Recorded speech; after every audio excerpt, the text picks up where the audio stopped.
December 23, 1944, Luxembourg City, Chapel of the Fondation Pescatore, 11:47 p.m. General George S. Patton Jr. walks through the chapel door. He's alone. No aide, no driver, no bodyguard. Outside, his Third Army, 250,000 men, sits frozen in Belgian mud.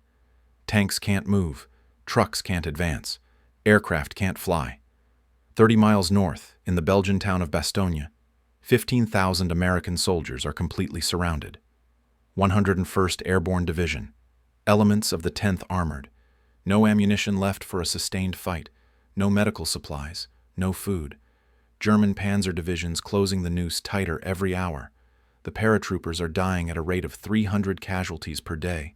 In 3 days, maybe 4, they'll be overrun. Patton knows this. He also knows that his Third Army is the only force positioned to break through and save them. But there's a problem. For the past 9 days, the weather has been absolute hell. Freezing rain, dense fog, snow, zero visibility. His tanks are stuck in liquid mud 4 inches deep. His supply trucks can't navigate the roads. His artillery can't see targets. And without air support from fighter bombers, without C-47 cargo planes dropping supplies to Bastogne, those 15,000 Americans are dead men. Patton stands before the crucifix in the empty chapel. 52 years old, 4-star general, most aggressive armor commander in the European theater. He has never lost a battle in his life. But right now, watching the rain pour down outside, knowing that every hour of bad weather means more American bodies frozen in Belgian snow, George Patton is desperate. So he does something that will become one of the most controversial moments of World War II. He demands that God change the weather. Not asks, demands. Because in Patton's mind, this isn't just a military crisis. It's a test of divine will. And if God won't intervene to save American soldiers fighting against Nazi Germany, then Patton will find out why. "Sir," he says to the empty chapel, staring at the crucifix. This is Patton talking. What happens in the next 72 hours will change the course of the war. 250,000 prayer cards, one impossible weather miracle, a 90-degree pivot of an entire army in 48 hours, the siege of Bastogne, the largest battle ever fought by the United States Army, and at the center of it all, a general who believed that God was on his side. This is the story of how George Patton prayed for killing weather, and got exactly what he asked for. December 16th, 1944, 4:30 a.m., the Ardennes Forest, Belgium. The Allies thought they were winning the war. 6 months after D-Day, American and British forces had liberated France, captured Paris, and were positioned along Germany's western border. Victory seemed weeks away, maybe a month. Some Allied commanders were predicting the war would end by Christmas. Then Hitler threw the dice one final time. 200,000 German troops, 1,400 tanks and armored vehicles, 2,600 artillery pieces. 3 massive panzer armies smashed through an 85-mile stretch of the Ardennes forest at dawn on December 16th. The target, a thinly defended section of the American line held by just 4 infantry divisions. 2 of them were inexperienced. 2 had been pulled from combat to rest after getting mauled in the Hürtgen forest. The German plan was audacious: punch through the Ardennes, cross the Meuse River, capture the Belgian port of Antwerp, split the Allied armies in half, force the British and Americans to negotiate peace. Codename Unternehmen, Wacht am Rhein, Operation Watch on the Rhine. The Americans called it something else, the Battle of the Bulge. Because on military maps, the German advance created a massive westward bulge in the Allied front lines, a bulge that was swallowing entire American units whole. In the first 48 hours, German forces advanced 20 miles. They captured 23,000 American troops. They overran entire regiments. Small American units fought desperate delaying actions. At Lanzerath Ridge, 18 men from an intelligence platoon held off 500 German paratroopers for 8 hours. They caused 92 German casualties. Then they were captured. That 8-hour delay stopped Kampfgruppe Piper, the spearhead of the 1st SS Panzer Division, from reaching its objective on schedule. 5,000 German troops, 60 tanks, delayed by 18 Americans. Those 18 men became the most decorated platoon in U.S. Army history, but they couldn't stop the broader advance. By December 19th, German forces had created a bulge 50 miles wide and 30 miles deep, and sitting right in the middle of that bulge was a small Belgian town. Population, 4,000. Strategic value, enormous. 7 roads converged on this crossroads town. Every highway from eastern Belgium ran through it. If the Germans captured this town, they could pivot their panzers northwest toward the Meuse. If the Americans held it, the German advance would stall. The town's name was Bastogne, and on December 20th, 1944, German forces completely surrounded it. Inside the encirclement, 15,000 American soldiers, 101st Airborne Division, 10,500 paratroopers, Combat Command B, 10th Armored Division, 3,800 men, attached artillery and engineering units, 3,000 Belgian civilians who couldn't evacuate in time. Outside the encirclement, 45,000 German troops from 5 divisions. The math was brutal. 3-to-1 numerical advantage for the Germans. No supply line for the Americans. No reinforcements. No escape route. Weather conditions, catastrophic. Temperature, 10-20 degrees Fahrenheit. Visibility, near zero.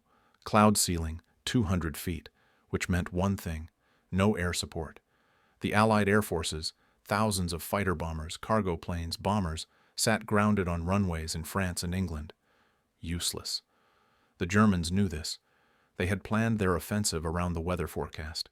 9 days of overcast skies, rain, snow, fog, perfect conditions for a ground assault.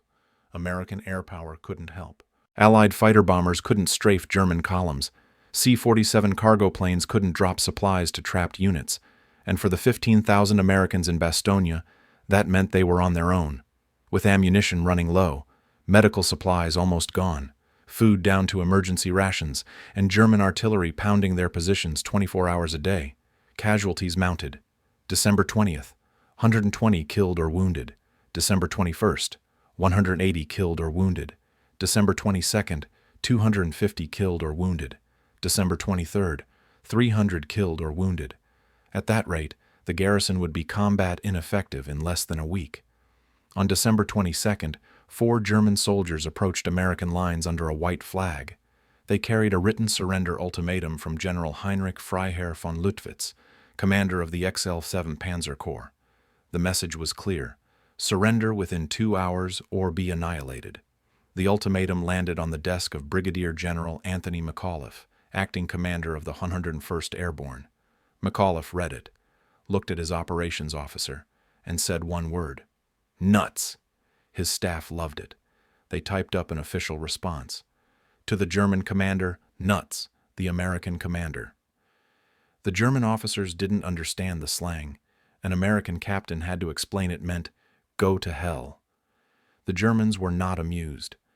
That night, December 22nd, the Luftwaffe bombed Bastogne. 150 tons of ordnance, heaviest bombing the town had endured. A bomb hit the aid station.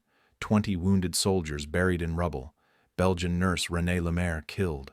Dozens of buildings destroyed. Fires burned through the night. The defenders knew they were running out of time. But 60 miles south, General George Patton had a plan. Actually, he'd had a plan for weeks. George Smith Patton Jr. was born November 11, 1885. San Gabriel, California. Wealthy family. Military lineage going back to the Revolutionary War.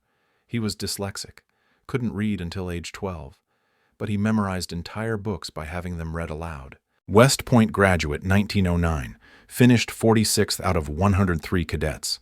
Not because he was stupid, because he spent his time studying military history instead of math. By 1944, Patton was 59 years old, Lieutenant General, commander of the U.S. Third Army. His reputation, aggressive to the point of recklessness. His nickname, Old Blood and Guts. His philosophy, a good plan violently executed now is better than a perfect plan executed next week. He believed in 3 things absolutely. 1. Constant forward movement. 2. Overwhelming aggression. 3. Divine providence. Patton was deeply, intensely religious. Episcopalian. Prayed every day. read the Bible, attended church services when possible. But his faith wasn't gentle or humble. Patton believed God had personally chosen him to destroy Germany. He believed his military victories were acts of divine will. He believed prayer was a weapon of war, just like tanks and artillery. In November 1944, Patton's Third Army was bogged down in Lorraine, France. Constant rain, mud everywhere, supply problems, slow progress. The weather was killing his advance. On November 8th, Patton called his chief chaplain into his office, Colonel James Hugh O'Neill, 52 years old, Catholic priest, Boston native, 20 years of military service. Patton asked him a simple question. "Chaplain, do you have a good prayer for weather?" O'Neill was confused. "Sir, what do you mean?" Patton explained. The rain was destroying his offensive. His tanks couldn't maneuver in the mud. His supply trucks were stuck. His air support was grounded. He needed the rain to stop. Therefore, he needed a prayer. O'Neill hesitated. "Sir, it's not exactly customary to pray for clear weather to kill enemy soldiers." Patton stared at him. "Chaplain, are you teaching me theology, or are you the chaplain of the Third Army?" Pause. "I want a prayer." O'Neill went back to his quarters and wrote, "Almighty and most merciful Father, we humbly beseech thee of thy great goodness to restrain these immoderate rains with which we have had to contend. Grant us fair weather for battle. Graciously hearken to us as soldiers who call upon thee that, armed with thy power, we may advance from victory to victory, and crush the oppression and wickedness of our enemies, and establish thy justice among men and nations. Amen." Patton read it, approved it, ordered 250,000 copies printed, one card for every soldier in the Third Army. On the back of each card, Patton added a personal Christmas message. "To each officer and soldier in the 3rd United States Army, I wish a Merry Christmas. I have full confidence in your courage, devotion to duty, and skill in battle. We march in our might to complete victory. May God's blessing rest upon each of you on this Christmas Day. G.S. Patton, Junior Lieutenant General Commanding." Distribution began December 11th. By December 14th, every soldier in the Third Army had a prayer card in his pocket. And then, 2 days later, the Germans attacked. When the German offensive began on December 16th, Patton was one of the few Allied commanders who wasn't surprised. He'd been watching German movements for weeks, noticed unusual radio traffic, saw aerial reconnaissance photos showing troop buildups. On December 12th, 4 days before the attack, Patton told his staff to prepare contingency plans for a German counteroffensive. He ordered them to work out 3 scenarios. 1. Pivot the Third Army north to counterattack. 2. Continue the current Saar offensive. 3. Defensive positions. His staff thought he was paranoid. German forces were in retreat everywhere. A major offensive seemed impossible. But Patton's chief of staff, Colonel Paul Harkins, followed orders. He drew up plans for a 90-degree pivot, turning an entire army from an eastward advance to a northward assault, moving 250,000 men, repositioning thousands of tanks, trucks, artillery pieces, supply depots. Under normal circumstances, such a maneuver would take weeks of planning. Patton wanted it ready in 48 hours. When the German attack came on December 16th, Supreme Allied Commander Dwight Eisenhower called an emergency meeting. December 19, 1944, Verdun, France. Eisenhower, General Omar Bradley, General Jacob Devers, and Patton. The mood was grim. The German penetration was 50 miles deep. American forces were scattered and disorganized. St. Vith was under siege. Bastogne was about to be surrounded. Eisenhower needed a counterattack. Fast. He looked at Patton. "George, how long would it take you to turn the Third Army north and attack?" Other generals in the room expected Patton to say a week, maybe 2. Patton looked at Eisenhower and said, 2 days. I can attack with 3 divisions on December 22nd. The room went silent. Move 133 178 vehicles. Reposition 3 full divisions, 4th Armored, 26th Infantry, 80th Infantry, 90-degree turn, in 48 hours. General Bradley thought it was impossible. Eisenhower stared at Patton. "When can you start?" "The head of the column is already moving," Patton said. Because he'd given the order before the meeting started, his 3 lead divisions were already on the road north. What Patton did in the next 48 hours was one of the greatest logistical achievements of World War II. He pivoted the entire Third Army 90 degrees, from an eastward offensive into the Saar to a northward assault toward Bastogne. 178 vehicles, 250,000 men, across frozen, narrow Belgian roads in the middle of winter, in complete darkness due to blackout conditions. December 19, 1944, orders went out to every unit. 4th Armored Division, advance north immediately, objective Bastogne. 26th Infantry Division, advance north, attack German positions Ardennes sector. 80th Infantry Division, advance north, support 4th Armored advance. The divisions moved in columns. Trucks, tanks, half-tracks, artillery, nose-to-tail convoys stretching for miles, narrow roads, ice, snow, mud, and zero room for error. If one vehicle broke down, the entire column stopped. If one unit took a wrong turn, thousands of vehicles would be lost. Traffic control became a military operation. Engineers positioned at every crossroads, MPs directing traffic 24 hours a day, communications teams laying 20,000 miles of field telephone wire. Patton drove up and down the columns in his Jeep. No escort, just him and his driver, Sergeant John Mims. When he found units moving too slowly, he stopped and yelled. At one point, Patton found a company of trucks pulling trailers, moving 15 mm. He ordered the convoy to stop, walked to the lead truck, told the driver, "Unhitch those goddamn trailers. You're moving too slow." The driver started to explain that the trailers had essential supplies. Patton cut him off. "I don't care if they're carrying Jesus Christ himself. Unhitch them, now." The trailers were abandoned on the roadside. Patton moved on. At another location, he encountered 8 soldiers from the 28th Infantry Division, walking southwest, away from the battle. They'd been separated from their units when the German offensive hit, spent 4 days walking through enemy territory, 27 miles behind German lines. They'd seen only 7 German soldiers the entire time. Patton stopped his jeep, got out, talked to them, asked them what they saw. The soldiers described empty roads, abandoned villages, German units moving west, not securing their rear areas. Patton noted this in his diary. "I think perhaps there is less weight in the middle of the salient than we think." The German offensive was a spearhead, narrow and deep, strong at the tip, weak in the center. If Patton could punch through from the south, he could cut the entire offensive in half. But first, he needed the weather to change. December 20th, 1944. The weather was horrific. Temperatures 10-20 degrees here during the day, below zero at night. But the real problem wasn't the cold. It was the precipitation. Freezing rain, sleet, snow, dense fog. For 9 consecutive days, starting December 16th, the Ardennes was covered in clouds. Cloud ceiling, 200-500 feet. Visibility, less than a quarter mile, which meant aircraft couldn't fly. Allied air superiority, the decisive advantage in the European theater, was neutralized. Thousands of fighter bombers sat grounded. P-47 Thunderbolts, P-51 Mustangs, British Typhoons, all useless.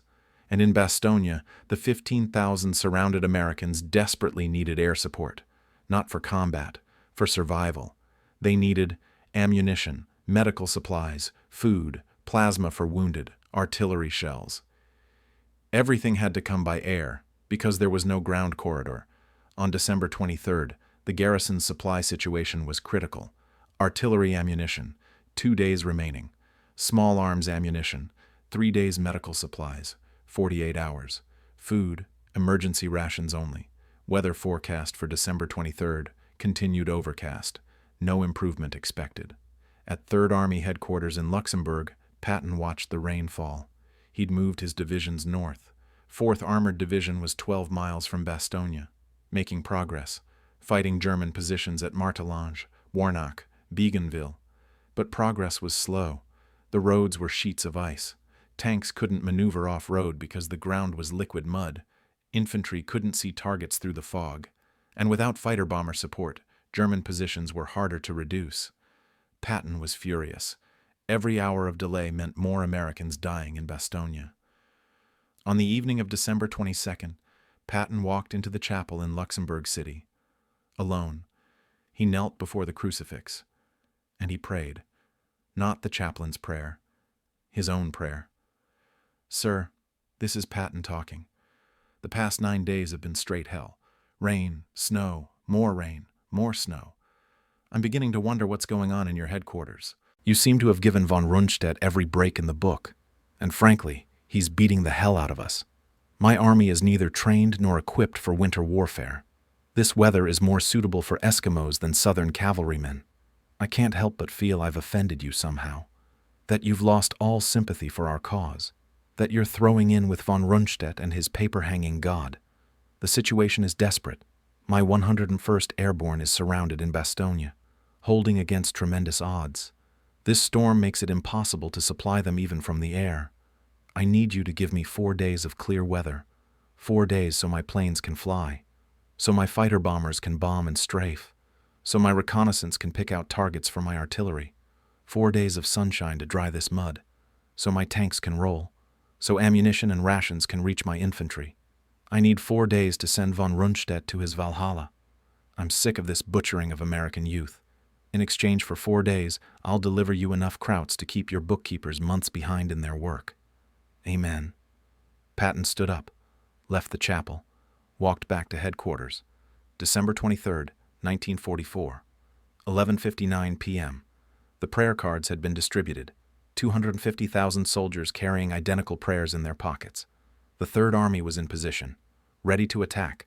All they needed was visibility, clear skies, frozen ground, killing weather. Patton went to bed that night not knowing if God was listening, but he'd done everything a general could do. Now it was up to divine providence.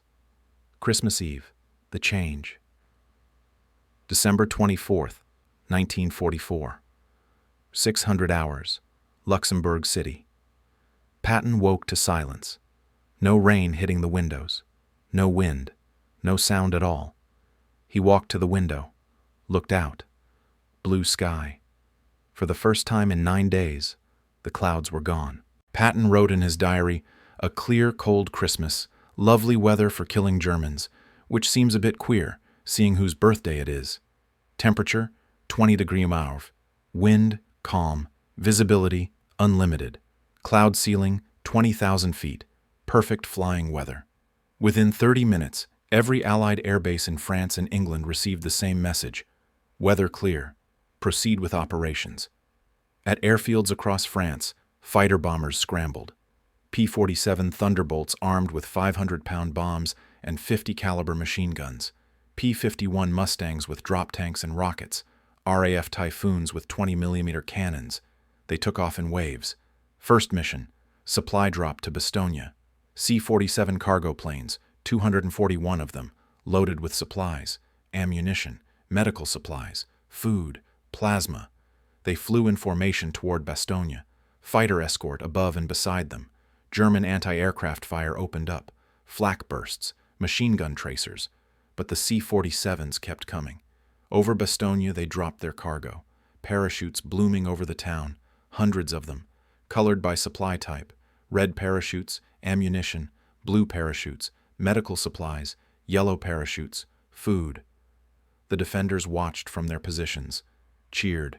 Some cried. First resupply in 4 days. 144 tons of supplies landed inside the perimeter. Not all of it. Some crates drifted into German lines. Some parachutes failed.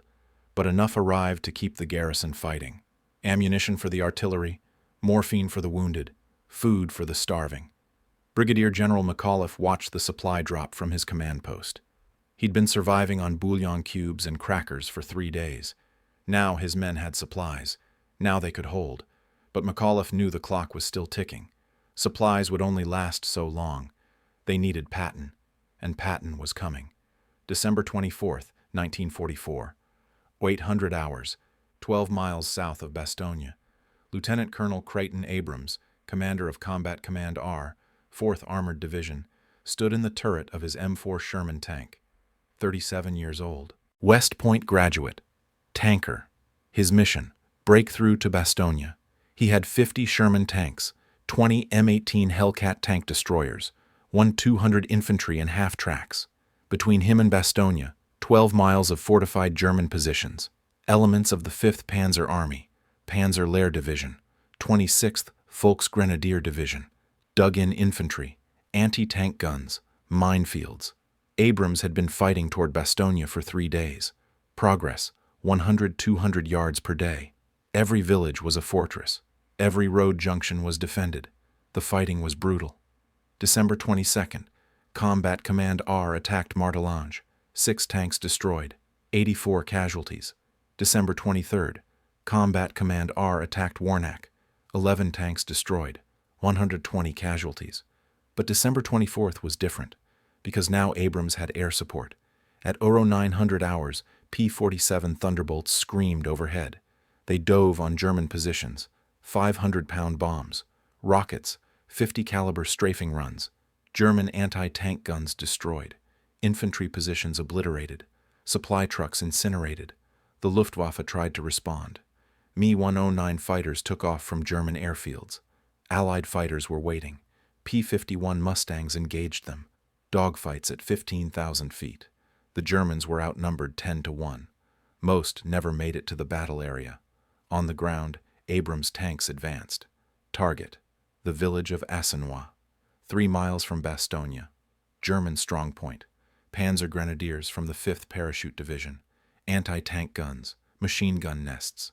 Abrams didn't have time for a careful assault. He ordered a direct frontal attack. All 50 tanks, full speed, guns firing. The Shermans charged. German anti-tank fire opened up. 75mm shells, Panzerfausts. 3 Shermans hit. Brewing up, crews bailing out.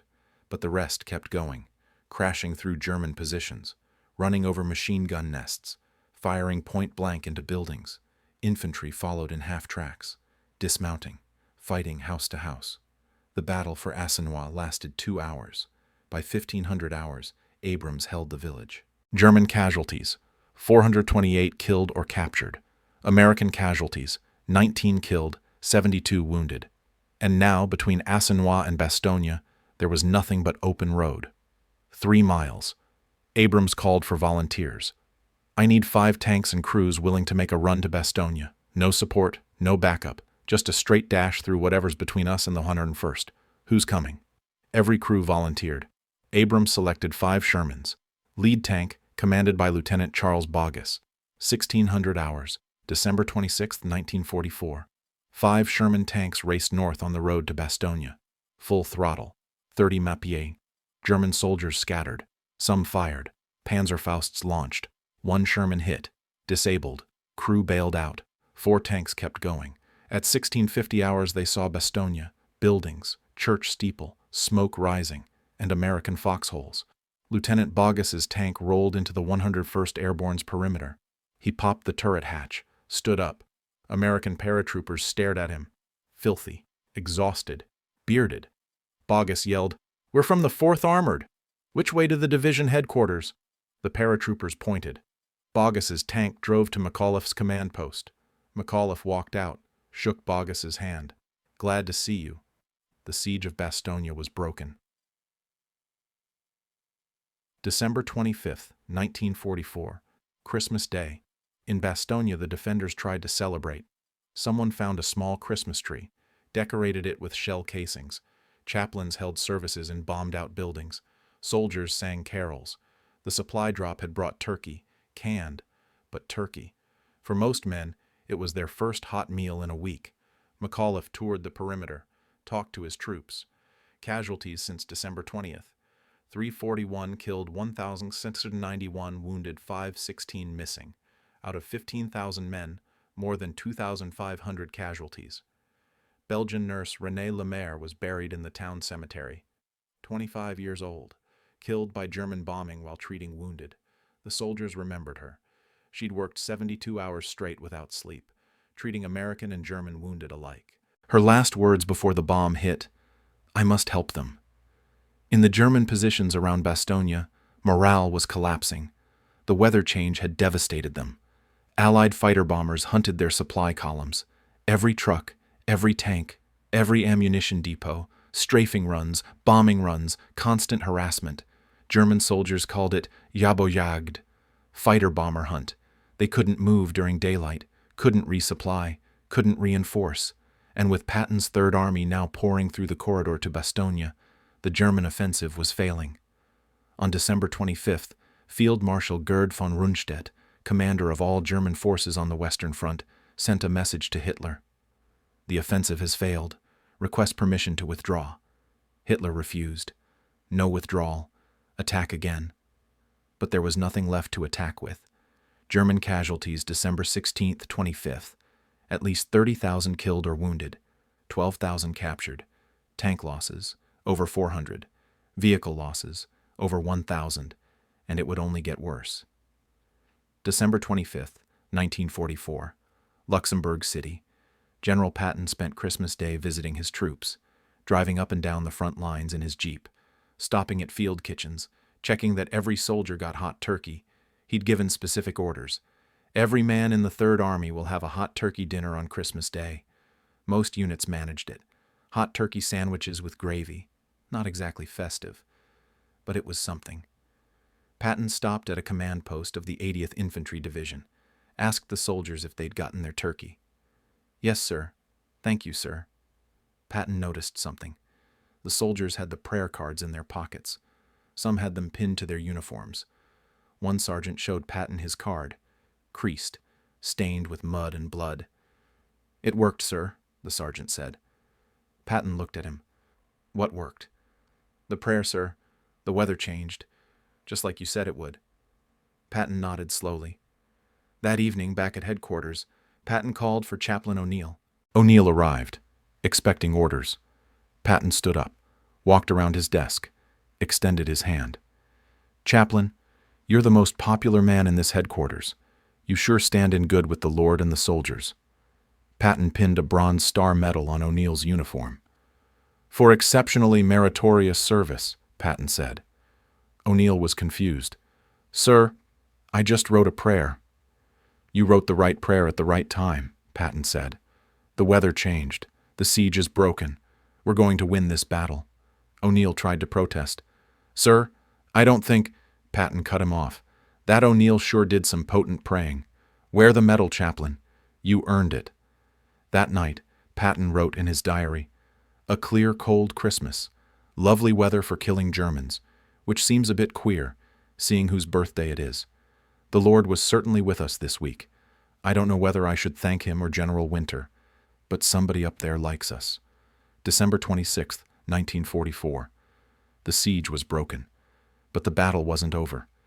Patton's Third Army had opened a narrow corridor to Bastogne, maybe 200 yards wide, under constant German artillery fire. It wasn't a secure supply line. It was a lifeline. Barely. German forces tried to cut it. December 27th. German counterattack at Ardennes. Repulsed. December 28th. German assault on the corridor. Repulsed. December 29th. Another attack. Repulsed. But each attack was weaker than the last. The German offensive had lost momentum. January 3rd, 1945. First Army launched a counteroffensive from the north. Objective: link up with Patton's Third Army. Pinch off the entire German salient. January 16th, 1945.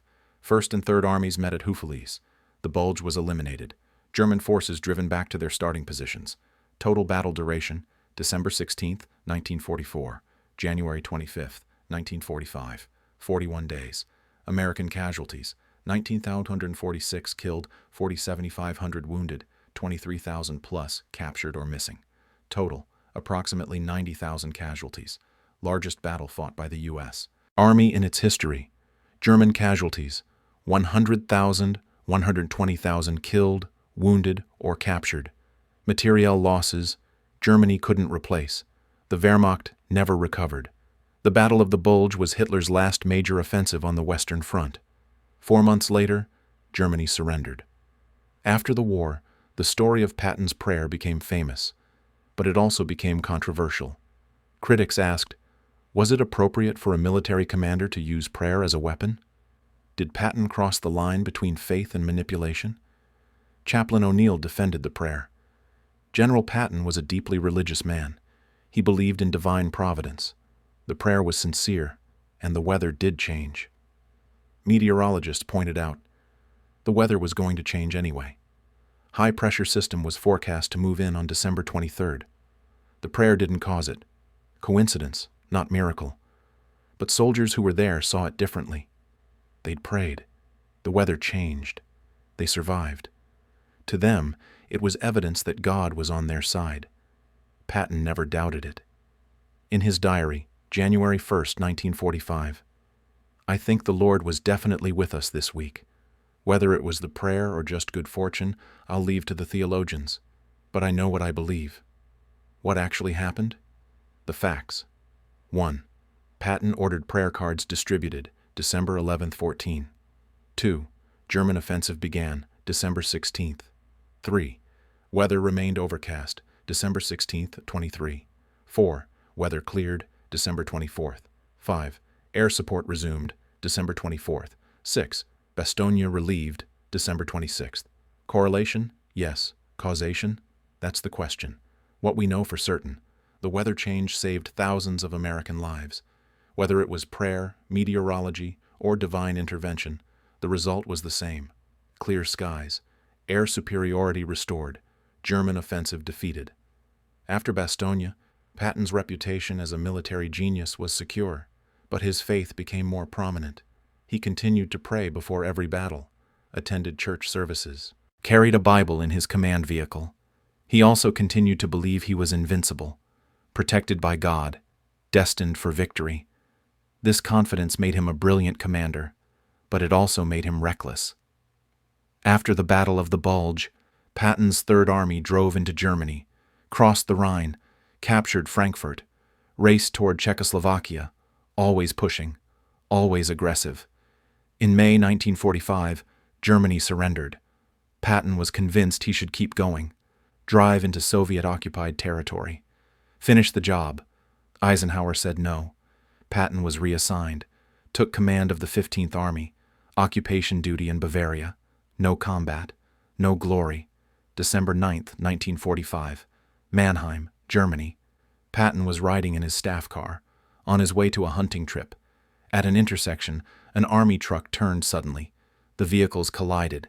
Not a high-speed crash, maybe 20 mph, but Patton was thrown forward, hit the partition between the front and back seats. Spinal injury, paralyzed from the neck down. He was conscious, aware, could talk, but couldn't move. Doctors said he might survive, might even walk again, but it would take months, maybe years. Patton knew better. He told his wife, Beatrice, "This is a hell of a way to die." December 21st, 1945, Heidelberg, Germany. General George S. Patton Jr. died from an embolism, 60 years old. He was buried in Luxembourg, American Military Cemetery. Ham. Plot I, Row 2, Grave 25. Among 5,076 American soldiers. Most of them killed during the Battle of the Bulge, the battle he'd won with prayer and steel. Bastogne was relieved. The prayer seemed to work. The weather changed. But the story doesn't end there. Because what happened in those 10 days in December 1944 raises questions that go beyond military history. Did Patton really believe God answered his prayer? Or was he manipulating his soldiers' faith to boost morale? Did 250,000 men praying together create a psychological weapon? Or was it just coincidence? And what about the German soldiers? Were they praying too? Were their prayers less worthy? Or does God take sides in war? These are not easy questions, and Part 2 will explore them. We'll examine what happened to the soldiers who carried those prayer cards into battle. We'll look at the German perspective. We'll investigate whether the weather change was truly miraculous or just meteorology. We'll follow Patton's final months, and we'll answer the biggest question of all. Can you pray your way to military victory? Or is faith just another tool in a general's arsenal? The answers are more complicated than you think.